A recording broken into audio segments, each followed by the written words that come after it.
Hello, everybody. Thank you for joining me today. My name is Kenneth P. Cobb. This is my YouTube channel, KPC Studios. So basically, just an acronym on my name. So I'm here today. I want to share with you the drawing or the creation, let's say, of a tree. And so it's basically it's a landscape here, but my main focus is going to be the tree today. So I'm glad to have you with me, and we'll get started.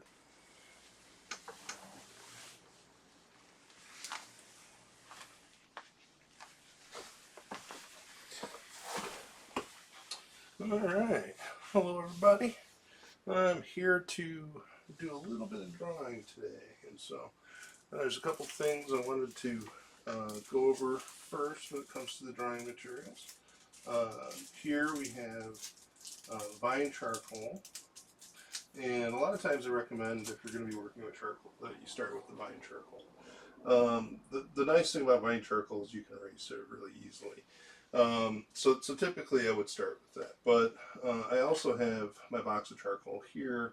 It's got different kinds. This one's a harder charcoal. This is the general brand.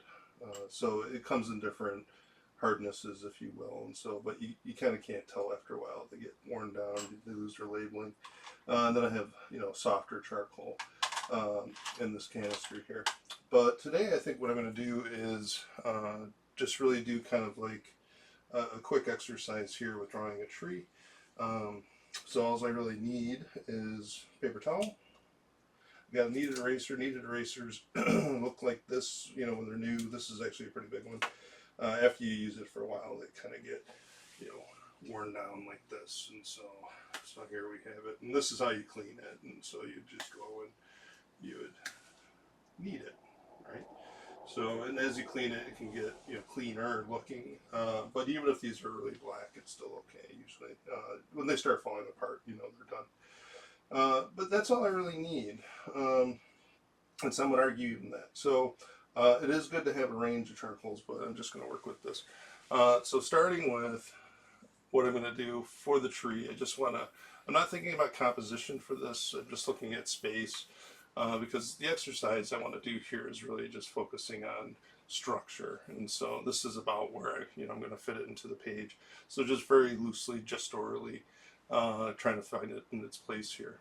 The trunk of the tree is really only so big. I have a picture here to the side that I'm looking at that I took from the park here. But one of the things I'm going to focus on here is really the shapes. So just very loosely, uh, I just have a gentle approach at first. I just want to find little segments, very loosely. I'm not really determined or worried about being careful. I think that's very important, is to loosen up and just be loose about it. You can always go back in and find things. If you have to, you can erase, or you can just kind of shade things in. So this is like a recess, for example. Um, so I'll go through and I'll keep on reinvestigating it. And each pass I do, it should get a little bit clearer as far as the structure and everything. So I might start putting a little bit extra pressure on certain areas.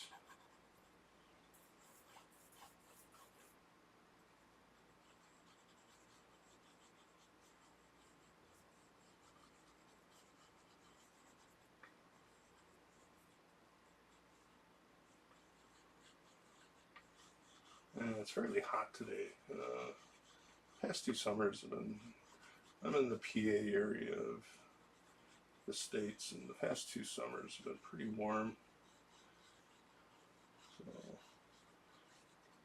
So one of the issues I find anyhow with drawing in the summer is that the paper tends to get kind of soggy, especially if you're in the humid areas. Some locations are more dry, and so it's hot, but you won't find your paper sticking to you and things like that. Like the kneaded eraser is another thing; it kind of gets goopy. So I tend to not draw so much in the summers. Unless air conditioning is always nice too. But the nice thing about drawing is you can draw pretty much anywhere. You can always just have a pad and paper, pen. You can be in a coffee shop, and you can just kind of go to town as far as getting an image out or getting your ideas down on paper. In a lot of ways too, drawing is really the foundation of most art, because that's where your ideas start. So, as far as doing drawing, as far as like realism, there are quite a few people that just specialize in drawing. But for me, it's always been more of a link, for my ideas, my paintings, and stuff like that. And and I use this substructure a lot of times with painting. Except with paint, what I would do is very similar, but I would be using, I prefer oil, but I would just do kind of like a drawing approach with oil to start. So rather than charcoal, I just use the oil. But just kind of zeroing in here, getting closer and closer to where I want my details to rest. And you can see that the charcoal is getting a little bit heavier, a little bit more aggressive now.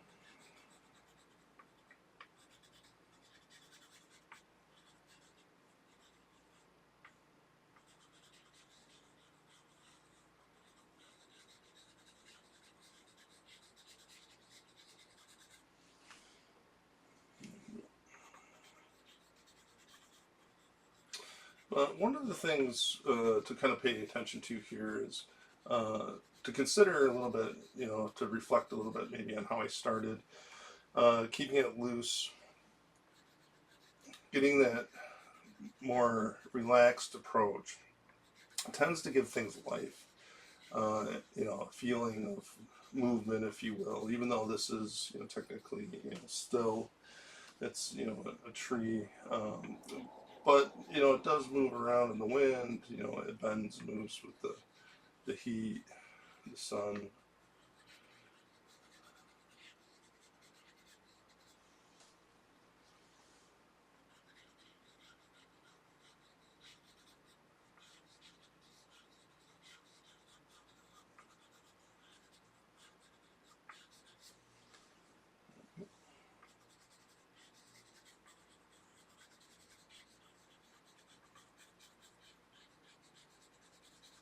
And I just kind of keep on doing the rounds, just keep on coming back into it, investigating it, pushing things a little bit darker.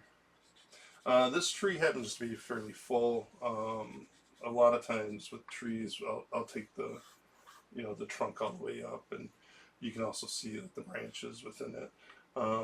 It's really good to start with structure if you can, but when they're full like this, it's really just finding the center point, and looking for how far it spreads.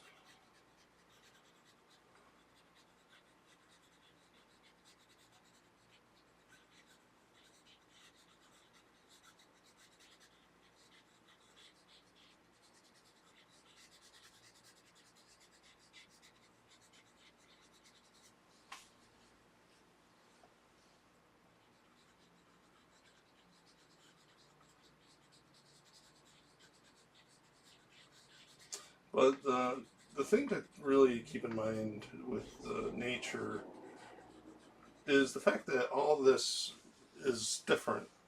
So say you have one maple tree, and then you have others, same species, or they're all going to look different, and they're almost like characteristically like people that way. They have the same kind of leaf pattern. They have generally the same canopy, if you will, or formation. But one might be missing a limb, or one wasn't getting enough water and it's thinner on one side. So there's all these differences, and that's true with everything too. With grass as well. When you're kind of working with the ground, you don't want to get into this habit where you're doing everything just kind of like repetitively. I mean, you can get mark making in there and everything like that, but you always really want to kind of focus on seeing the variance in front of you, studying the nature. I mean, just, yeah, you'll use this mark, but look for how it changes. It's not going to be the same mark. And I think that's where most people kind of err when it comes to doing nature and everything. They get into this repetitive stamping, if you will, of textures and all that. And really, it's different. You know, it's all grass, sure, maybe, but you know, there's little weeds in there, and even if it's manicured, you know, like this tree's actually in a cut lawn, but you're always gonna, you don't want to get in that habit where you're just copying and repeating it. It tends to make everything feel a little flat. And then I will fill in a little bit when it comes to, we got hills here, and so there's just a big hill in the background. So I'll kind of generally just fill that in, not worry so much about the detail on that. Maybe a couple rows. So that's one area to start with, and so this would be like, you know, the first impression, you know. So I got it kind of mixed in here. I got the basic structure. A couple of things I might do at this point. A lot of times I like continuing to work, redefining, you know, slowing down in a way, finding the little tiny segments, the little nuances a little bit more at this point, and adding more charcoal. One of the things with charcoal that I've kind of discovered over the years is it's much different than graphite. A lot of people approach charcoal very similar to graphite, where you'll put the material down and then you'll blend it, you know, but you're kind of perfect as you go along, trying to define all your marks. And so a lot of students, even when they start, you know, with charcoal, they'll be trying to do everything perfectly right from the get-go. Charcoal is really a process-oriented material. You want to work it into the paper and kind of give and take and give and take. And as you work it continuously, like say maybe 4 or 5 passes, you'll notice that the paper and the marks and the forms, they all start getting, it's almost like suede. You know, it has this texture where it becomes like almost like suede. The paper gets real rich. You get a lot of depth to it. But you know, if you don't do that, you see like this almost kind of like staticky look to things. And so, you know, so you want to kind of be okay with letting things go a little bit and allowing the process to take over, which is, I think, really, really important. So, you know, have faith in the process. The process will add to the art in itself, you know, but you got to be okay with it to, you know, kind of take over a little bit. You know, think of pastels, for example. And you want to look at a pastel and say that's a pastel. You don't want to say, is that you know, is that watercolor? Is it colored pencil? No, it's a pastel. It looks like a pastel. It has that nice expressive quality of pastel. But everyone's different. Okay. So I have a little bit more in there. Let's try to work the background just a little bit more. I'm not really happy with that. Just adding more materials on. I'm just working on cheap paper. I have a drawing board here. These drawing boards are kind of like kitchen countertops. I prefer them because the tape's easier to remove with it than the wooden ones.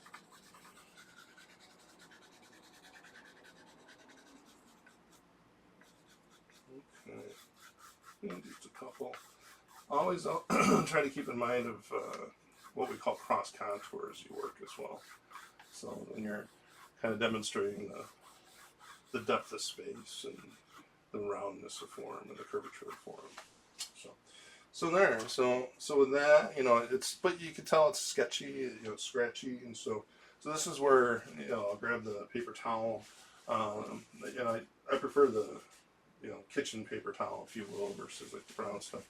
And then I'm just going to go in and I'm going to kind of be a little aggressive with it. You don't want to obliterate it, but what you're going to find is, you can't do this, by the way, if you're working with fine charcoal. So if you're the type that wants to work with vine charcoal, if you did this, it's going to disappear. Your vine charcoal's all your marks are going to kind of vanish. And if you're really light-handed, which I was a little bit with this, a little bit more than I normally am, it is also going to kind of disappear a little bit. But usually you see some of the marks that are left behind after you blend it. But what's nice about that is it really tones the whole paper. And at this point, you could go in and start erasing, start doing your highlights. Typically, I like to reinforce at this point. And this is what I was talking about with that process part of the charcoals. This is where I find it actually, your marks start taking hold. The paper starts filling. The drawing itself becomes more clear, crisp. And it's that process of working with the paper, the charcoal, evolving it, if you will.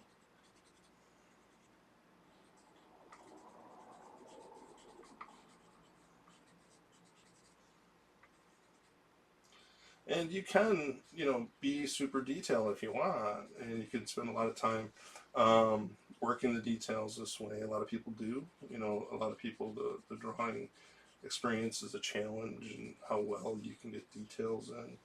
How well you can replicate them. Um, and I think I used to be that way for a very long time as well. I still am to a certain degree. Especially when it comes to process, I'll work a painting, for example, for months, even going through the layers and the glazings and stuff like that. But as far as like the honing in on the realism, the I've been kind of more accustomed to just keeping it a little bit looser, and I'm okay with that. For me, the expression is a good part of that. It's the mark making, how you're doing the textures. So when you look at the photograph, I'm working off a photograph, so when you look at the photograph, it's going to have differences. It's not going to be just the same. So, that doesn't bother me so much. Now, if you're doing like portraiture, that's going to be a little bit different. You want the portrait to look like the person, but you still have liberties. You can still be expressive. Um, Show that mark, induce a form of, personality through the mark making. The way somebody composes themselves, for example. Really rigid, nervous, outgoing. All that have different expressions, how you do them.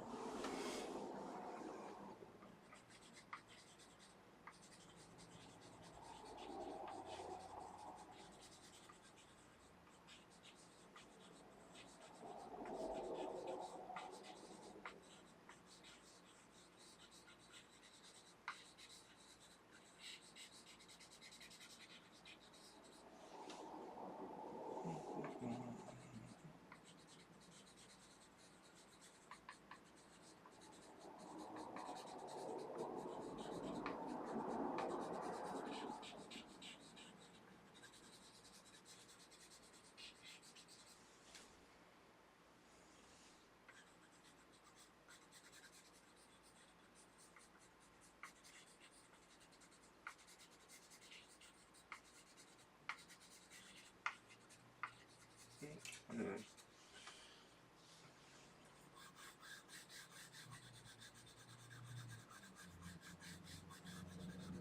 You also got to notice too, when before you blend, when you're working with charcoal, it almost feels like you have to put a lot of effort into, uh, getting tonal values or transitions really smooth.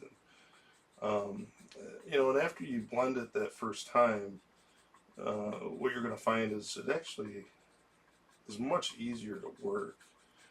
It's just the simple fact that charcoal's in the paper. it becomes so much easier to get a visual effect that you're kind of desired or going for. Make this a little bit darker over here.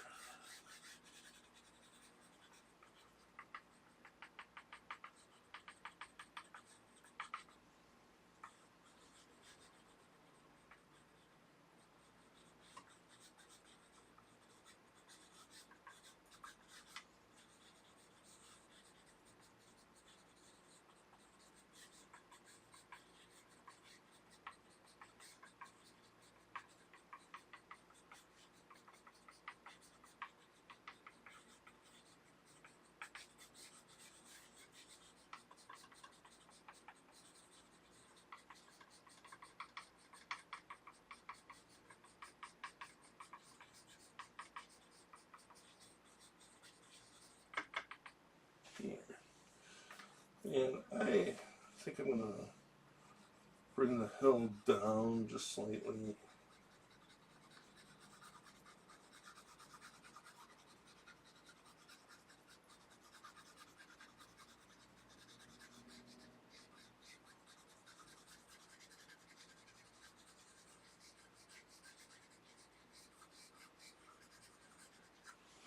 the background. Go up.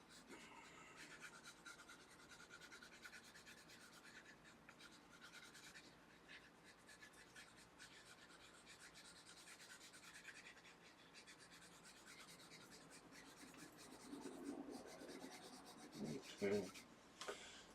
So at this point, a lot of times what I'll do is I will take the paper towel again, and I'll just very lightly blend it. I won't be as aggressive as I was before with it, just to kind of soften those marks.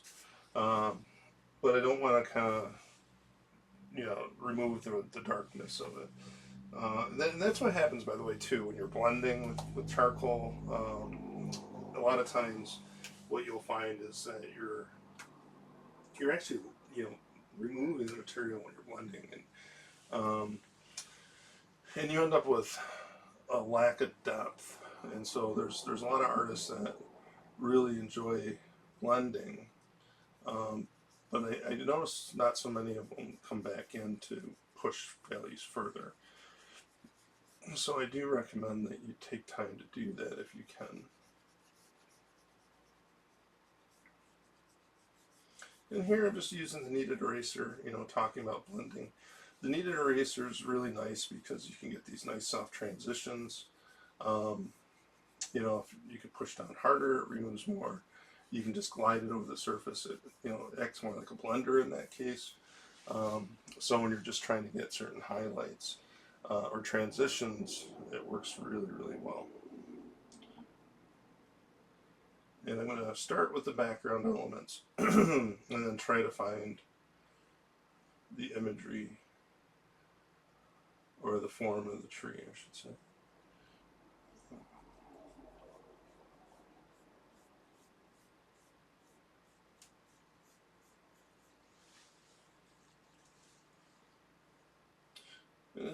And working this way too, this is where it becomes like reduction method of drawing.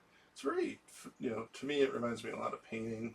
The kneaded eraser acts a little bit more like almost like a paintbrush. It's not a defined tip, it has more volume marks, if you will, rather than working with mark making to create it line by line. You're kind of working with volume, form, solidity, with the mass of the object itself versus the lines or definitions or the outlines.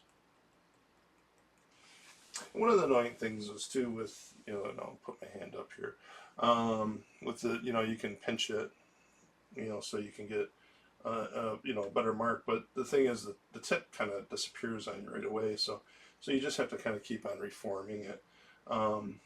It's a patience thing. You just got to get kind of used to that. But sometimes you just want to, go in, and I don't have one here. I usually actually do have one right at my side here. But the plastic weight erasers.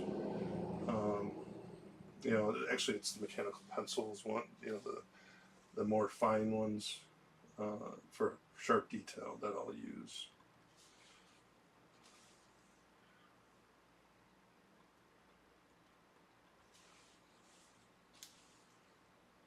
But I would say do that at the end. At this point, we're still kind of looking at the general scene.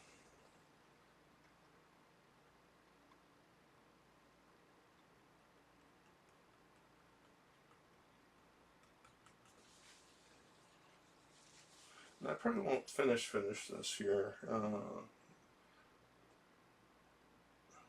because you can, literally spend hours on a drawing. So I'll try to get it to the point where it's respectable.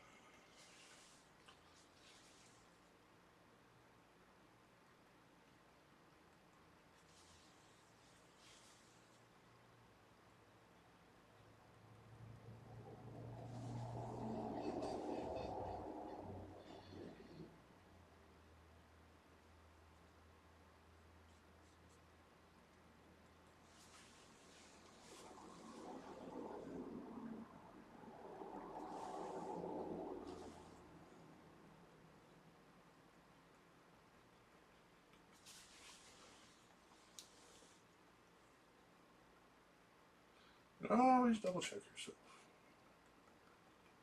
If things are going really smoothly and you're plotting along, ask yourself, is it because you're not paying attention anymore? So always trying to zero back into what it is you're looking at. What is that texture like? How is that formed? Are you being repetitive? Are you looking at the nuances of things? Everything's going to have uniqueness to it and how it's formed or arranged. Okay. So now I'm going to come back up here and try to redefine this horizon.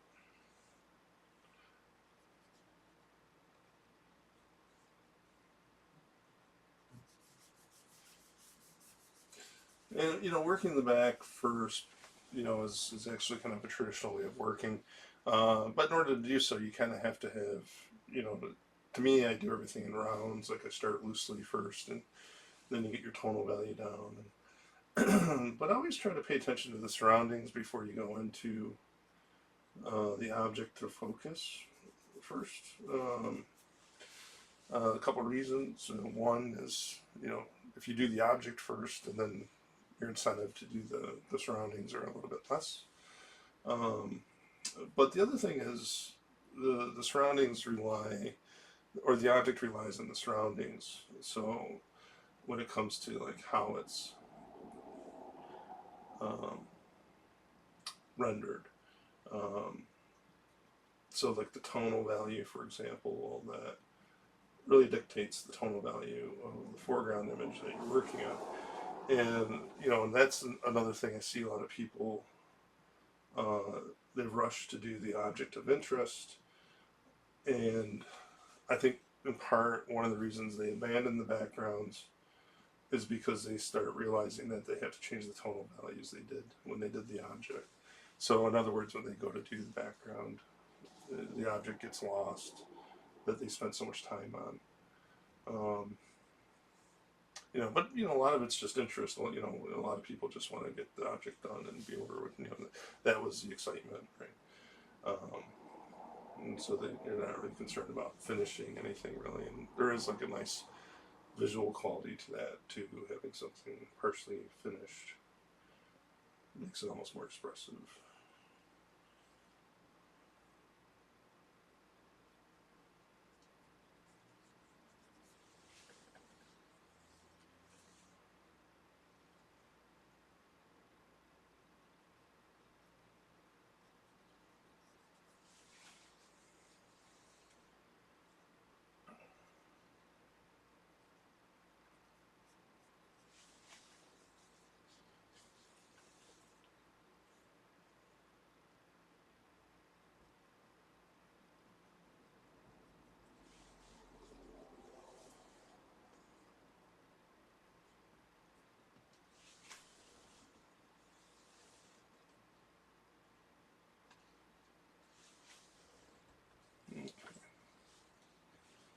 Now, zoom in on the textured tree.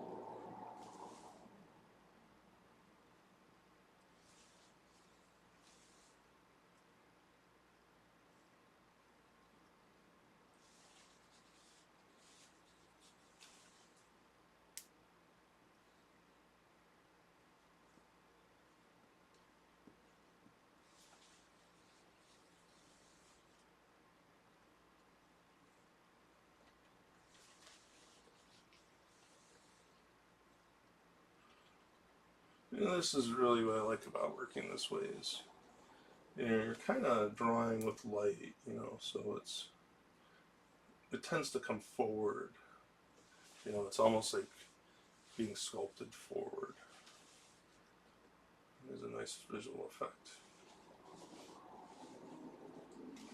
And it makes sense. I don't think this makes sense for everybody. So when people go to work this way, some people get lost real easy. But for me, it just makes sense.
Just kind of relying on the mapping that you did earlier with all the tree segments.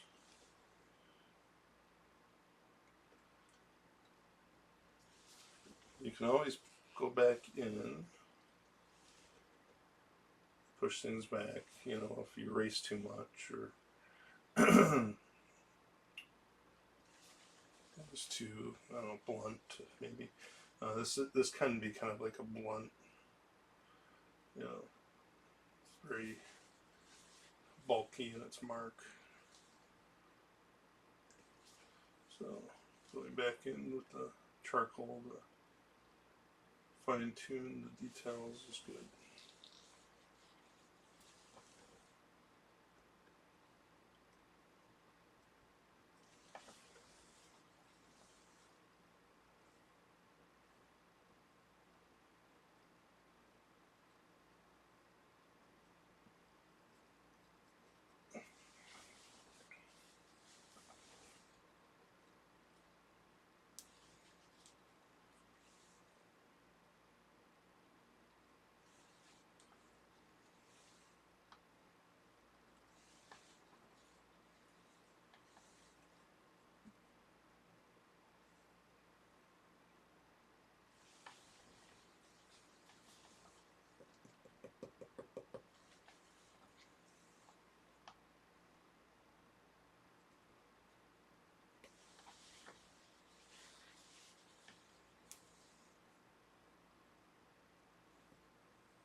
So this here, I'll have to push back the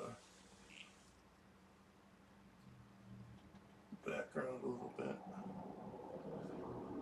to get the highlight of the tree to come forward.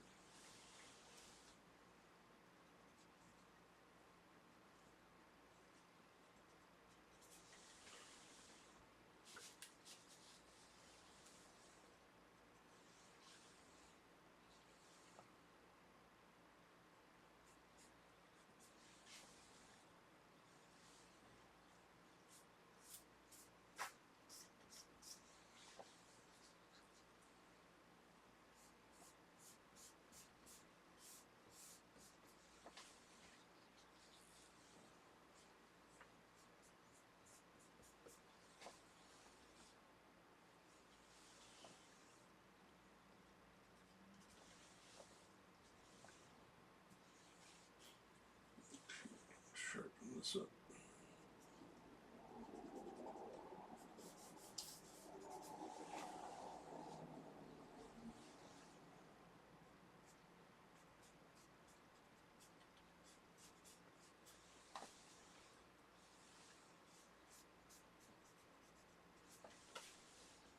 Okay.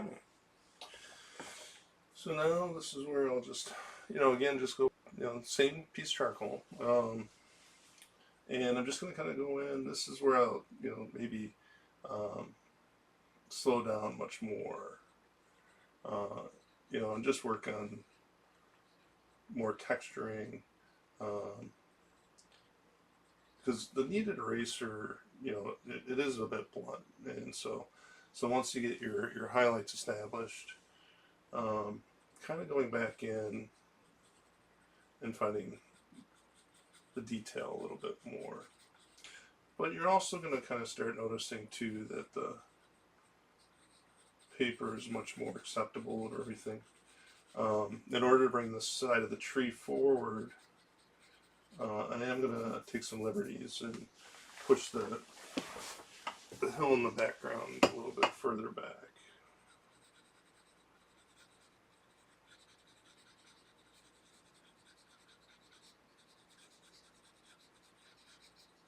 Just softly blending here and there. Mainly to get rid of that static where you're seeing the speckling or speckles of the paper.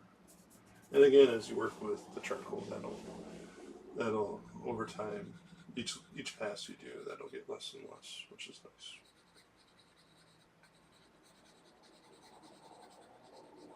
It's going on so much nicer now. It's almost effortless in the sense of applying. I'm not pushing down very hard. It's taking to the paper very well.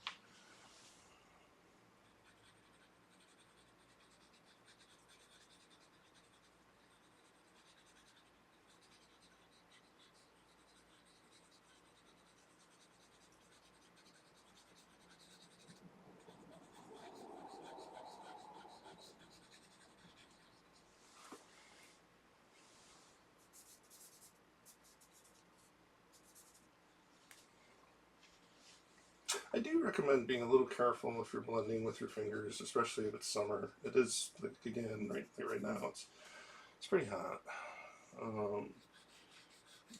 And if you do lotion a lot too, so I'm trying to keep those things in mind. That basically what will happen is you will, in essence, kind of start staining your paper. It can actually even get spotty. It might turn like yellow or brown. Over a few days or weeks or months, years. Usually over a few years, you do start seeing like fingerprints and stuff where people touch things. It gets yellow. But yeah, just be a little bit careful with your blending, and especially when it's hot out, because you can ruin your drawing.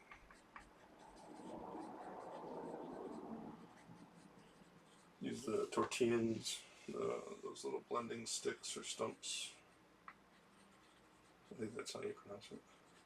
I never really used them much myself, but Um, bad brushes, like brushes that are no longer good for painting, they can be used for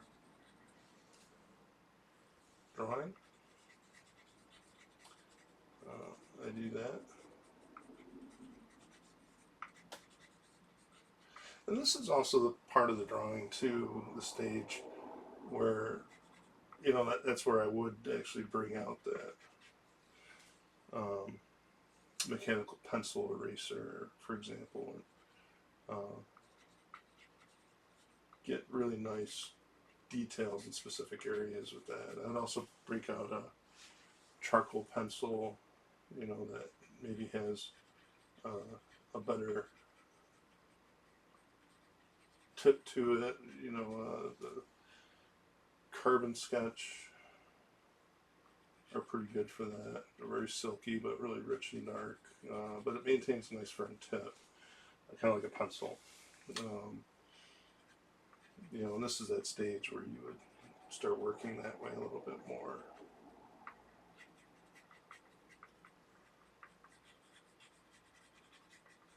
Again, depending on how far you really want to take things.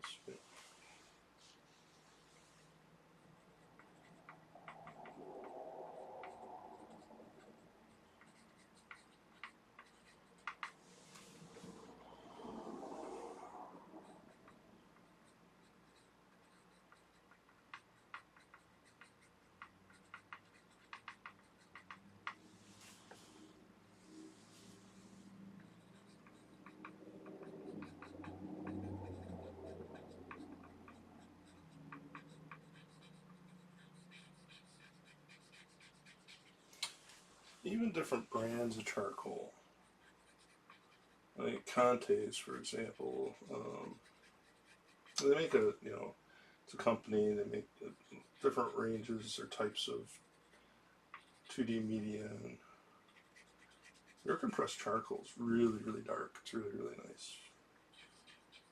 That might be something you come in at the end,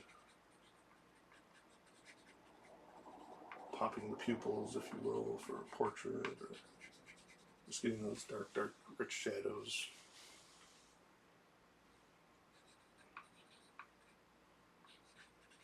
These tend to be a little bit on the gray side.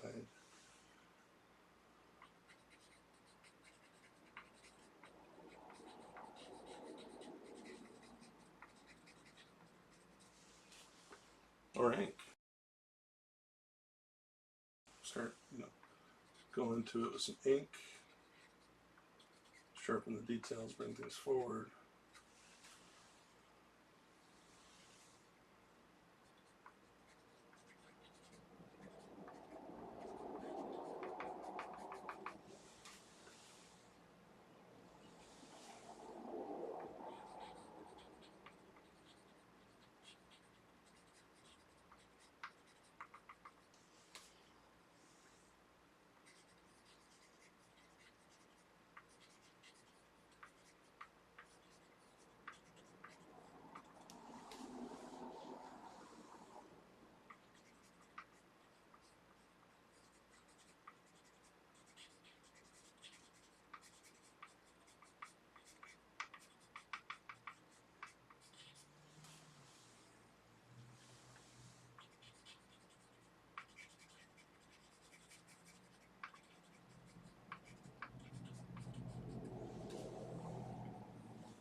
Okay. Lately, I'm just going to bring texture into the foreground here. So let's come forward. Kind of agree the way it was worked. But I am trying to look for.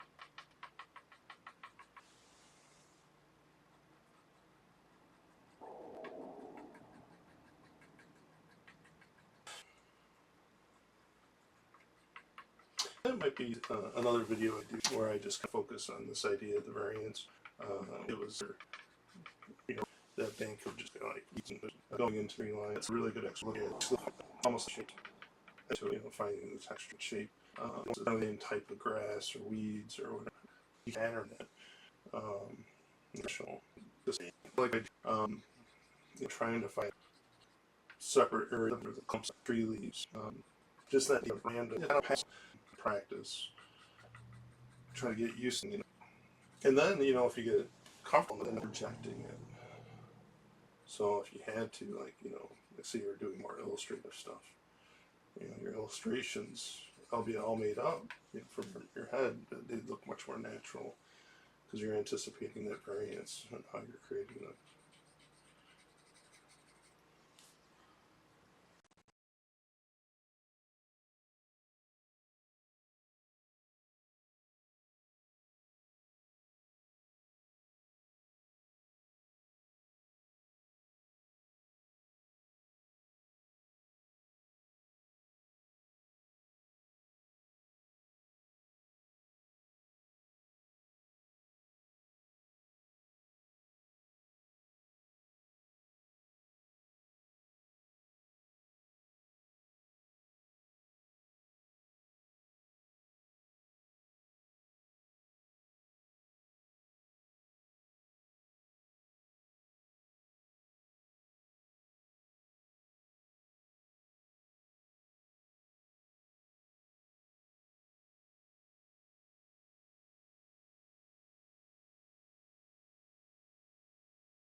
Okay, so I might getting close to wrapping it up here.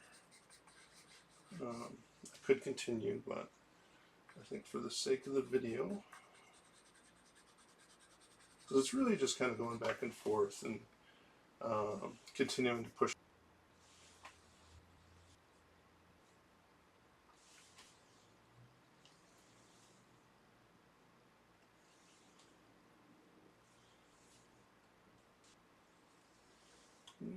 Just a little bit here.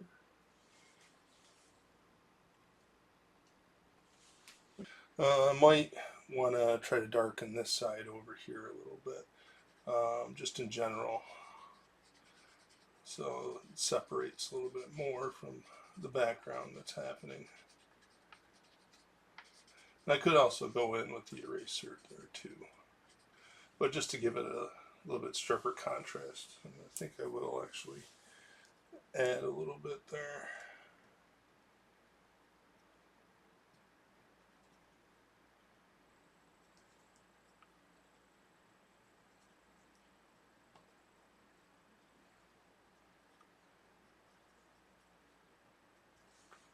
Just to pop it a little bit better. There we go.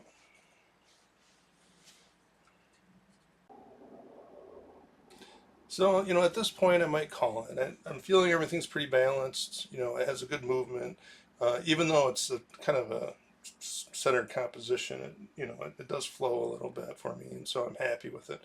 So I'm going to call it here. I'm going to leave it, call it good. So I'd like to thank everybody for joining me on this. This took about an hour, so. Um, I'm hoping to do some quicker versions of this. Like this, for example, I did record it on multiple cameras, so I'm thinking about doing a quicker follow through, if you will. And so it's just like 2 minutes. So, but otherwise, if you enjoyed this, go ahead and click subscribe, and I hope to have some more for you in the future here. Okay, thank you.